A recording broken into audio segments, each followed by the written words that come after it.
Family comes first, that's what he said.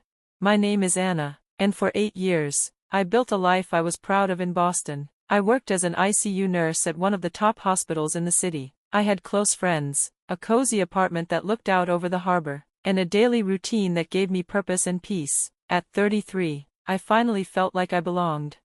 But everything changed with one phone call. It was from my dad, back in Minnesota. "Deborah's not doing well," he said, talking about my stepmother. "Your brothers are busy with their own lives. You're the only one who can really help." I knew what he meant. I was the only one with medical training. He wanted me to come home and take care of her. I hesitated. I had a job, a life, responsibilities, but then came the guilt. "Remember how much we helped you through nursing school," he said. "It's time to give back. Your family needs you." I tried to explain to my friends, especially my best friend Sarah, but they didn't understand. "This doesn't feel right," Sarah told me. "They have 2 sons who live close by. Why aren't they helping?" I didn't have an answer. I only had guilt. So I packed up my apartment, put my things in storage, and drove 12 hours back to the town I'd once been so eager to leave. My cat, Luna, rode with me in her carrier, meowing the whole way. When I pulled into the driveway, I expected a warm welcome. Instead, my dad stood on the porch and frowned. "You'll have to move your car," he said. "Deborah needs a clear path to back out." No hug, no, "Thank you for coming," just instructions. Deborah didn't come outside. I could see her standing at the window, watching me. Her arms were crossed. She didn't smile. "The basement apartment is ready," my dad said. "You'll need to clean it up a little." I followed him downstairs. It was dark, musty, and smelled like mothballs. The carpet was old. The bathroom was outdated. The tiny windows let in barely any light. I looked around. "I thought you needed help with medical care," I said. "We need help with everything," he replied. "The cleaning, cooking, shopping. Deborah can't manage like she used to." I set down Luna's carrier and sighed. That night, my phone buzzed. It was Sarah. "Did you make it? Is it as bad as you thought?" I didn't answer right away. I was too tired. The next morning, my dad knocked on my door at 6:45 a.m. "Deborah needs her medications at 7, he said. "Don't be late, and keep the cat down here. She doesn't like pets in the main house." I got up and climbed the stairs, only to be met with more instructions. "Vacuum your shoes before walking through the living room," Deborah said. "I can hear dirt from down here." That first week was a wake-up call. I wasn't there to help with health care. I was there to be their maid. I cooked meals, cleaned the entire house, did laundry, bought groceries, maintained the yard, and every task came with criticism. "You're using too much detergent," Deborah said.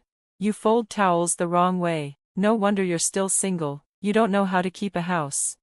Meanwhile, my brothers didn't lift a finger. Jack came by once, saw me scrubbing windows, and left quickly. "Some of us have real responsibilities," Deborah muttered after he left. I called my other brother, Peter. "Better you than me," he laughed. "Good luck." My dad worked long hours, but every evening, he sided with Deborah. "She has high standards," he told me. "Maybe if you paid more attention to detail, you'd be married by now." The comments about my single life were constant. My nursing career meant nothing to them. Deborah still went out regularly. Tennis, shopping, bridge club. Her declining health didn't seem to stop her from enjoying life, only from cleaning her own home. Then came the breaking point. One afternoon, I was outside weeding her rose garden. I heard her talking on the phone through the open window. "Frank was so smart," she told her sister, "getting Anna to move back by making my health sound worse than it is. Now we have a free housekeeper, and she can't complain, because she's family, though honestly, she's not very good at it." My hands stopped moving. I stared down at the weeds, my heart pounding. They lied to me. They didn't need a nurse, they wanted free labor. That night at dinner, I grilled the chicken just the way Deborah liked. She took one bite and pushed her plate away. "The chicken's dry," she said. "You'd think someone with a degree could handle basic cooking." I looked at my dad. He didn't say a word. "And the roses still look terrible," she added. "You were out there all afternoon. I don't know what you were doing." "I spent 3 hours in that garden," I said. "Well, it doesn't show, and the windows need cleaning again. I can see streaks." That was it. I put down my fork and took a breath. Funny how your health problems never stop you from shopping or playing tennis, but they always stop you from doing dishes. The room went silent. What did you just say? Deborah asked. I heard your phone call today. You said you tricked me into coming here, that you lied about your health to get a free housekeeper. I don't know what you think you heard. I heard enough. I gave up everything for you, my job, my home, my life, and you treat me like a maid. My dad finally spoke. Now wait a minute. No, you wait, I said. I'm an ICU nurse. I've worked with real patients, real illness. You're fine as long as you're doing what you want, but the moment something needs cleaning, suddenly you're too weak. I have good days and bad days, Deborah said sharply. No, you have lazy days and shopping days, and somehow, I get stuck with all the lazy days. Neither of them said a word. That night, I went back down to the basement and started packing my bags. I opened my phone and read Sarah's last message again. You can come back, they still want you. For the first time in weeks, I smiled. And I started writing my own list, of everything I did in that house, every lie, every task, every cruel comment.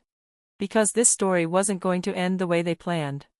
Disrespectful, I said, my voice shaking. You lied to me, you used my medical training to trick me into coming here, and now I cook, clean, and take care of everything, for free. You turned me into a maid. Dad stood up slowly, his eyes narrowing. And what have you done, really? You gave up your job and moved into a basement. No one forced you. I looked at him in disbelief. The basement? That moldy, musty space with barely working plumbing? You called that a generous offer? It was generous, he snapped. Most kids would be grateful to have free housing these days. I laughed bitterly. Free? Is that what you think this is? I wake up at 6 every morning. I cook your breakfast, clean the house, do the laundry, run errands, and keep the yard in shape. You'd have to pay someone thousands of dollars a month to do what I do, and I don't get a dime. Families help each other, he said firmly, trying to sound noble. Do they? I asked, my voice rising, because Jack and Peter are family too, but they get to live in their own homes, with their own careers and families. No one dragged them back here to clean the gutters or scrub toilets. They have responsibilities, he mumbled. And I didn't? I asked, voice tight with frustration. I had a life. I had a job I loved, an apartment with a view of the harbor. I was happy, but I dropped everything because you said Deborah was seriously ill and needed my help. Deborah stood up quickly, her chair scraping the floor. I do need care. Just because I have a few good days doesn't mean. Good days? I pulled out my phone, scrolling quickly. Let's look at your week, Deborah. Monday, tennis. Tuesday, shopping for 4 hours. Wednesday, bridge club. Thursday, lunch with friends. Friday, planning your next cruise. If that's what needing care looks like, then I've been played. Dad shifted in his seat, looking uncomfortable. Anna. Don't Anna me, I snapped. I spent 8 years building my career, 8 years training, helping people during the worst times of their lives, and you used that against me. You knew I'd come if you said you needed medical help, and you twisted that compassion into a weapon. He looked down. We needed help. No, you wanted help. There's a big difference. You could have hired a nurse, asked my brothers, gotten outside support, but you didn't. You chose to trick me, because I was the easiest one to manipulate. That's not true, Deborah said, trying to keep her voice calm. We gave you a place to stay. Yeah, in a damp basement with peeling paint and a shower that drips more than it sprays, I said, and while I'm scrubbing your floors, you criticize me non-stop. Nothing I do is ever good enough. I stood up, hands trembling, heart pounding in my chest. It was all crashing down around me now, the lies, the manipulation, the guilt they'd used like a leash. You know what hurts the most? I asked, quieter now, my voice breaking. If you really had needed help, I would have been there for you. I would have found a way to get you care. I would have worked with your doctor, helped manage things from a distance, because that's what family does. But you didn't want help, you wanted control. I turned and walked toward the basement stairs. Where are you going? Dad asked sharply. To pack, I said without turning around. I'm done being your maid. They followed me downstairs, both talking over each other. I opened my suitcase and started tossing in clothes. Luna, my cat, sat quietly on the dresser, tail flicking. You can't just leave, Dad said, panic creeping into his voice. You have responsibilities. Yeah, I said, folding a sweater, to myself, to the career I worked so hard for. You're the ones who forgot your responsibilities, to raise your daughter to be strong and independent, not a live-in servant. We never made you give anything up, Deborah said quickly. You chose to come. No, I said firmly, I came because you lied. You pretended Deborah was sick. You twisted the truth to get what you wanted. Lower your voice, Dad snapped. This isn't how we raised you. I froze, then slowly turned to face them. You raised me to always say yes, to be the one who sacrifices, who keeps the peace, who gives up everything for the people she loves. You raised me to ignore my needs, but not anymore. Luna jumped into her carrier without being asked. Even she knew we were getting out. If you walk out that door, Deborah said, her voice cold, don't expect to be welcomed back. I zipped up my suitcase and looked at them. That's your answer? More threats? That's what you've got left? Dad tried again, voice softer now. We're your family, Anna.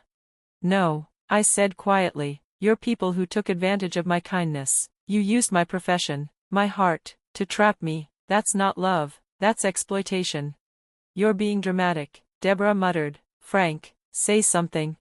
But for once, Dad didn't rush to defend her. He looked at me like he was really seeing me, for the first time. Maybe we should talk, come up with a better plan. There is no plan, I said. I'm going back to Boston, back to my life, to people who actually respect me. Deborah sneered. Your job's probably gone by now. I smiled slightly. Actually, no, my supervisor called last week. They've been holding my position, just in case I changed my mind. Her expression dropped like a stone. You've been planning this? She whispered. No, I said. I was hoping I was wrong about you. I was waiting for you to prove that you cared about more than free labor. I picked up my suitcase and Luna's carrier. With every step toward the stairs, I felt the weight lift, the guilt, the pressure, the lies. They didn't follow me this time. You'll regret this, Deborah shouted behind me. I paused at the top of the stairs and looked back one last time. No, I said calmly, what I regret is not seeing the truth sooner, but walking away. That's the first thing I've done right in a long, long time.